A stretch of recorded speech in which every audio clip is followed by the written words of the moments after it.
A trek to an Everest Base Camp is not like going to a movie, my friend. You just can't go buy a ticket and go your way. You need to do a lot of pre-trek activities. So it's almost 6 months after we decided that we are going ahead and we started doing the spade work towards it. We started preparing for the trek. The preparation is 3 parts actually. One is our team leader engaged with a couple of these trekking organizations to find out which was ideally suited to us. And finally, we picked up a Bangalore-based trekking outfit called V Ramblers, which we thought best suited us. The second is to prepare ourselves physically. So we started doing regular exercises. Of course, we were all part of a running group called Bessie Flyers. That's how we knew each other. So we are reasonably physically fit people in that sense. Having said that, running on the ground and mountaineering is two very, very different things, my friend. Just because you can run a 10K does not mean you can easily do a trek. It's not the same. It does take effort, it does take energy, it does take preparation. So we did prepare over weekends, over Saturdays and Sundays. We would walk, say 2 hours or 2.5 hours or 3 hours as groups early in the morning in Chennai, carrying backpacks with weights on it so that we can simulate what it would be like climbing up with a weight on our back. What we could not do was simulate the low temperature, because in Chennai you can't get low temperature, and simulate altitude. The highest altitude we could do was to go up a flyover and come down. But whatever it is, we tried the best we could, and everything really helped at the end of the day. The last part is your mental preparation and getting yourself ready in terms of what you need to arm yourself. So the mental part was kind of discussing, planning the whole trek in terms of the gear that you need to do. So we exchanged notes constantly. We were in touch with one another. We had created a group. We were talking about the list of clothing that you needed to carry, the financial budgets that one need to kind of have. So to put a ballpark number, it costed us anywhere from about 1.5 to 1.8, depending on what kind of a clothing you bought and so on and so forth. So that's the broad budget one needs to keep if one wants to do an Everest Base Camp trek. I've enclosed a list of stuff that I personally bought on the trek and carried on the trek. May be useful. Some of them are priceless, but depending on what you need to, you can do. Being in Chennai, we visited a Decathlon store. There are a bunch of stores out here, so we visited them. They are well stocked. Not that we are promoting Decathlon, but you can pick up stuff wherever you want. But it's extremely important to find yourself a good pair of trekking shoes, because that's what's going to be key. And make sure you walk on it enough. So you're not wearing a new trekking shoe up the journey, you're actually wearing a used one. Prepare for that, and the team also makes a huge difference in the success of a trek. Our team was led by Dr. Narasimha, who is an ex-army medical doctor, a marathon runner, and a serial mountaineer. So he has done Machu Picchu, he has done Kilimanjaro. So we had somebody who had done multiple treks, so who knew the game, and he was a medical doctor as well. His wife, Malti Sinha, is also a psychology-related person, psychoanalyst, somebody who kind of counseled, understood the psyche of people. So she was a great strength as well, making sure that we were mentally up to the task at all times. So the duo were kind of the people who kind of initiated this whole action. And of course, our group was quite diverse. We had homemakers, legal professionals, chartered accountant, an HR professional, an engineer, an IT person, a businesswoman, all people, a homemaker. So all people carrying complementary skills.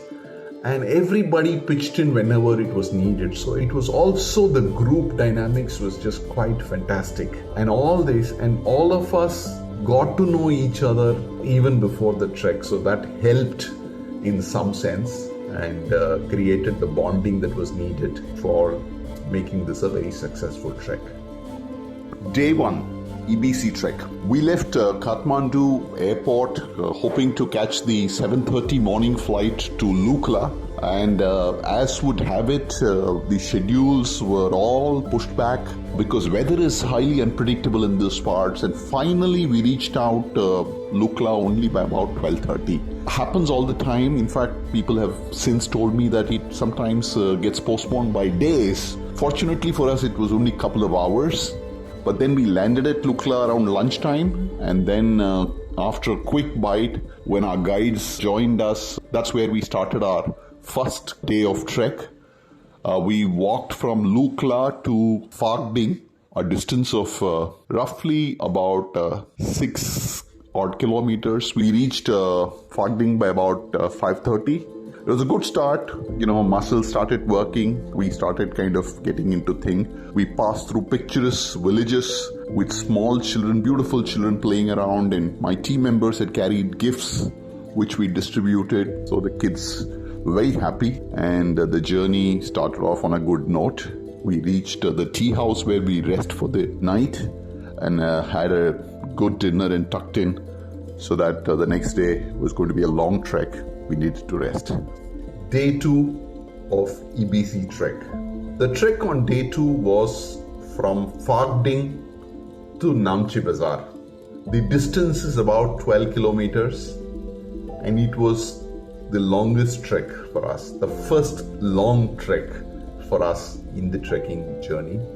It's a difficult trek because, especially for amateur trekkers who normally spend most of the time sitting at a desk and working like I do, and many of my colleagues who traveled with me do, trekking or walking for a couple of hours is difficult enough. Walking at an incline is even more difficult. Walking when you have to climb rocks, and this thing takes it to a whole new level of difficulty, and that's what we encountered on that day. So the steps were steep. The climb was arduous. It kept coming.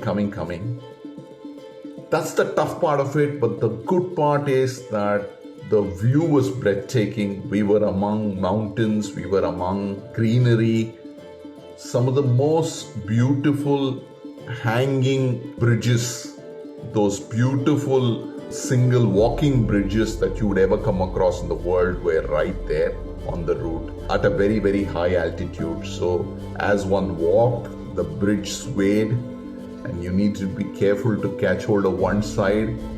And as you look down, you're probably looking at about 100-150 feet down at a small stream or a river that's flowing below you. So it was kind of beautiful to be there and experience all of it. One of the important lessons that the Sherpa who guided us told us as we started off in Phakding is something that I will always carry with me. He said, remember to walk slow to reach fast. And what he meant by that is, when you are climbing mountains, unless you walk slow and get acclimatized to the altitude slowly, eventually altitude sickness can catch up with you. So if you walked slowly and allowed acclimatization, then it's likely that you would tend to reach your destination faster. Otherwise, you would get sick with altitude sickness, and because of which you can be slowing yourself and your group as well. So very valuable lessons is that in mountain you have to behave as the mountain would allow you. So walk slow to reach fast is the message that I learned that day. Day 3 of the Everest Base Camp. This was going to be a rest day. After a long climb the previous day, we had to be fit for the next part of our travel. So this was going to be a day which was a little bit more easier, and which was also a day for us to acclimatize at that higher altitude. So we got up a little later than we normally do, 7ish, had a good sumptuous breakfast, and started out a little later than we normally do, maybe 8:30. Went around. Our destination that day was to reach a small peak about 300 meters above and return back around lunchtime. The idea was that small peak would give us a little bit of acclimatization and then come back and rest for the rest of the day. So as we got out of our tea house and went, we came across a nice monument that was in memory of Tenzing Norgay, the first Sherpa who summited the Everest along with Edmund Hillary. A beautiful monument to signify the first Sherpa who kind of summited the Everest. So we took some pictures around that and then continued on our journey to go towards the point that we were destined to, a 300-meter height. That is called the Everest View Hotel. That's the location we were reaching. It's a hill that goes above Namche Bazaar. You need to kind of trek for about an hour and a half or two, and you'll reach this beautiful point where almost the clouds are passing through you. So we were walking at a point where we could see that we were walking among the clouds quite literally. It was surreal in that sense of the word. It was a beautiful feeling that day. The sun wasn't out, so it was a little chilly. And at the Everest View Hotel, we had a soup which is called the yak cheese onion soup.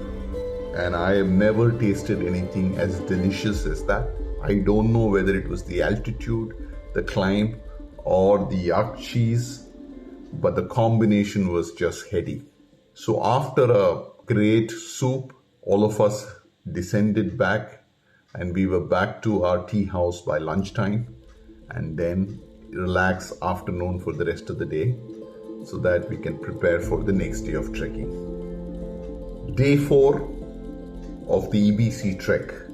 After the rest day at Namche Bazaar, we were fully charged up. We started on our next leg of the travel.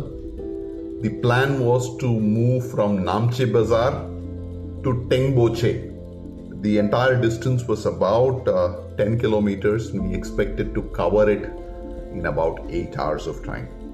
This part of the trek was quite beautiful. It went through beautiful green valleys that was part of the Sagarmatha National Park in Nepal. A beautiful place covered with lots of lovely trees and vegetation, and it was quite picturesque at various places. Along the way, we met other travelers with whom we could exchange a hello, and we discovered that as you climb one step to another and you're out of breath, but you see a traveler passing you by and you say hello and you smile, the hello increases the amount of oxygen. Because of that, the oxygen that you breathe in goes up and suddenly you get a sense of high. So we went about greeting other visitors who were on their way down or who were overtaking us whichever way, and that gave us more energy in our journey upward. Finally reaching Tengboche at an altitude of 3,875 meters, closer to about 435-ish, we found this beautiful monastery at the entrance of Tengboche that was filled with mist, early evening mist, and it was very, very, very divine and spiritual in some sense, that a place of worship is appears so quiet and so spiritual. Day 5 of the EBC trek. Had a good night's rest at the tea house in Tengboche. After waking up, had a sumptuous breakfast. It was a very lovely tea house there. The The room that we stayed in had a breathtaking view of the mountains. So right out of our window, we could see majestic mountains when we got up at 5:30 in the morning. So that was breathtaking. So we started off as always early in the morning. By 7ish, we were out of the tea house, purposefully walking towards our next destination, which was Dingboche. So Tengboche to Dingboche was the route that day. Probably about a 9-hour trek for us. Like I mentioned, we are purposeful but slow trekkers, so we weren't kind of doing it very, very fast in that sense. The terrain was changing every day. So till the previous days, the vegetation was quite good. We noticed that on this route, the vegetation had become very, very short. So there were no tall trees. At best, there were shrubs around. The greenery had kind of changed. It was a bit of green and bit of brown. The earth was seen in most places. So it was kind of giving us a hint that as we move up the mountains further, we're going to see a lot less of vegetation going forward. We reached Dingboche around 4:30 in the evening and straight went to our tea house, put up our bags, and then went to the dining area. Dingboche has the the tea house where we were staying had some of the most breathtaking views around us. Lots of huge peaks that were visible to us.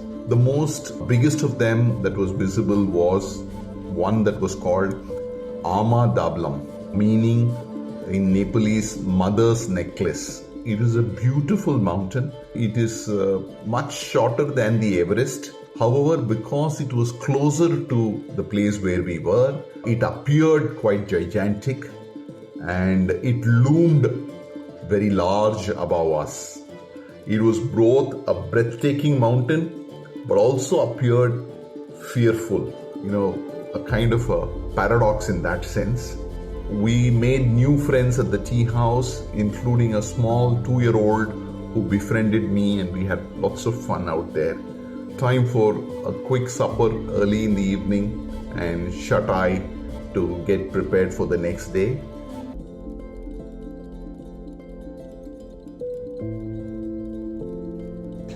The altitude is 4,400 meters, and I've just stepped out of my room, and this is my view at 7:30 a.m.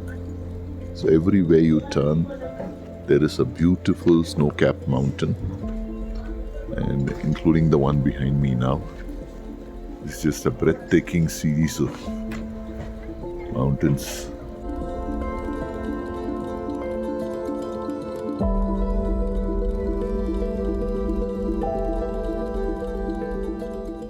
We're just a little higher than Dingboche that you can see down. Dingboche is at an altitude of 4,400 meters, and today is our rest day. In the trekking parlance, rest day does not mean you put your leg up and sleep. It means you prepare for the trek ahead. So what we're really doing today is to do a small short trek which is at a slightly higher altitude, so that we can prepare for tomorrow's trek, which is at a much higher altitude. So always remember, as in the mountaineering world, in life too and in investments too, use your off time or your rest time to reevaluate, to understand where you are and prepare for the next step ahead.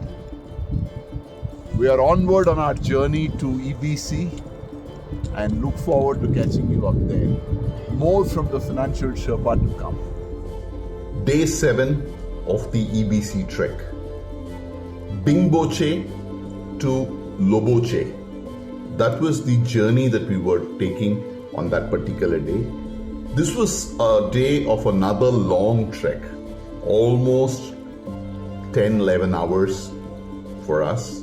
The vegetation is more or less non-existent in this part of the trek. The mountain is flat, almost like a tonsured head. We encountered rocks, lots of them in fact, around noontime as we were walking, maybe 3 hours after we started out from Dingboche. Quite tricky and quite dangerous too, because one wrong step will find you falling off, and there were lots of jaded rocks, pointed ones. So if you fell on some of them, it could be very, very dangerous, so to say. So that was the journey, tough journey, lots of ups and downs. And Lobuche, as we got closer to Lobuche, we discovered that the weather was getting colder, more colder than ever before, because obviously we were higher up on the altitude. The breath that we were taking was becoming a little bit more labored. I would not use the word uncomfortable.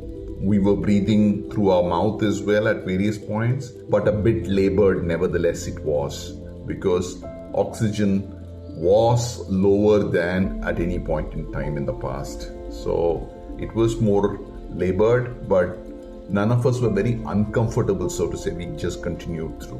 When we reached the tea house in Lobuche, we checked in and then gathered back at the tea house dining area like we always do, and spent time among team members, which we always do. These tea houses have this beautiful fireplace in the center where they warm the entire hall. So it's a good place to gather in the evening after a tough day's trek and recount your stories among other trekkers, and also spend time with your teammates. It's also the time we kind of have a friendly banter, exchange good positive notes and vibes while we have our dinner together and before we call it a night. Another successful day of trekking and another enjoyable day of trekking. Day 8 of the EBC trek. This was going to have been the longest trek of our tour. It was to go from Lobuche to Gorakshep, from Gorakshep to EBC, and then return back to Gorakshep. That was the original schedule. Close to 12 kilometers. And it was going to be really a long day. So we started early. We started maybe at 6:15 or thereabouts. It was still dark, cold, very cold. The fingertips were getting very chill in spite of 2 gloves that most of us were wearing. And we started walking towards Gorakshep. The terrain between Lobuche and Gorakshep has lots of ups and downs with very tricky boulders, and on which one needs to kind of be very careful when stepping on. We were already tired after almost 7 days of trekking.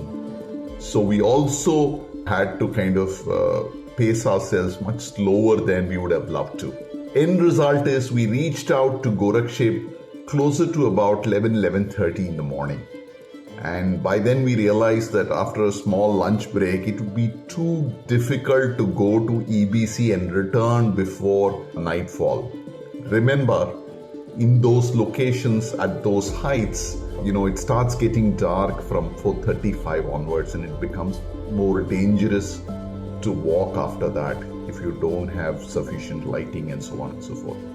Not wanting to kind of take those risks, given that we are not professionals, we're amateur mountaineers and climbers, we decided to have a quiet lunch and decided to take it easy for the rest of the day so that we could make our EBC trek the next morning.